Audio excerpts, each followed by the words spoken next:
Doctor ಕೊಟ್ಟಿರೋ tablets ಖಾಲಿ ಆಗ್ತಾ ಹೋಯಿತು. ಅವನ ಫ್ರೆಂಡ್ಗೆ ಹೇಳಬೇಕು ಅಂತ ಅನಿಸ್ತಿದ್ರು. ಸುಮ್ಮನೆ ಯಾಕೆ ಇವಾಗ ಇರೋ ಪ್ರಾಬ್ಲಮ್ ಜೊತೆ ಇನ್ನೊಂದು ಪ್ರಾಬ್ಲಮ್ ಅಂತ.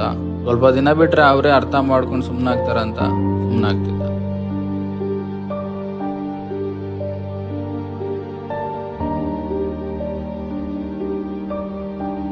ಆದರೆ ಎಲ್ಲದಕ್ಕೂ ಒಂದು ಲಿಮಿಟ್ ಇರುತ್ತೆ ಅಲ್ವಾ. ಆ ದಿನ ಅವನ ತಾಳ್ಮೆ ಮೀರುವ ದಿನ ಆಗಿತ್ತು. ಅವನಿಗಿದ್ದ ಸಹಿಷ್ಣುತೆ ಎಲ್ಲ ಮೀರುವಷ್ಟು ಟಾರ್ಚರ್ ಕೊಟ್ಟಿದ್ದ ಆ ವ್ಯಕ್ತಿ.